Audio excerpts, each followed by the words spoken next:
Sir, hope you are all well by grace of Allah. I am Mahabul Alam. My ID is 181299095. Today my presentation topic is HRM, that means Human Resource Management. Firstly, the definitions of HRM. Human Resource Management can be defined as employing and developing their resource, utilizing, maintaining accessories, comprehensive services in tune with the job and organizational requirement. And now the second point, we are come to the function of HRM. HR development, which is the content, career planning, training, developing and organizational development, performance and compensation, and the motivation and maintenance, industrial relations, and so on. So many functions they play role in the and in the industry. And now I came to the point of the scope of HRM.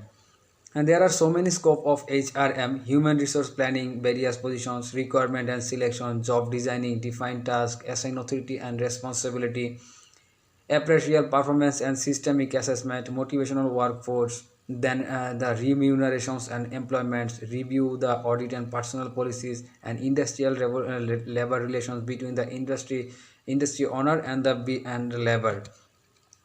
Now I came to the objects of the HRM. There are so many objects of HRM sector, and the first of all, the HRM sector helps to the organization to reach its goal, to employ its skill, abilities, and workforce efficiency, to provide the organizational with the all trained and motivational employees. It also increases the employees' job satisfactions and self-satisfaction. In the HRM develop the maintain quality of work life, communicate HR policies and employees.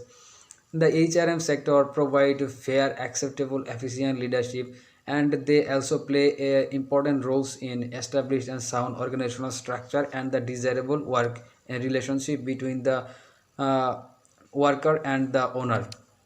Now the importance of HRM. There are HRM sector is the one of the most important sector in the industrial sector. Now the some importance are given. Attract the retained talent, train people for challenging roles, improve job satisfactions greater and trust effect, then increase the productivity and profits, promote the terms and spirit. And now, if we come to the point, which is qualities need for the HRM manager. According to the Henry Fayol, categorized as physical health, mental ability, educational subject knowledge should be must in the HRM manager. And the experience is one of the most important things for the HRM manager. Now I came to the point of which factor affecting the HRM. There are two factors which affecting the HRM. One of them is internal factor and the external factor. The internal factor are company pay package, QWL, organizational culture, career planning, company size, company products, company growth rate. And the external factor which are socio-economic factor, supply demand factor, and labor market condition, reservations, and etc. That's all about my presentation. Thank you, sir.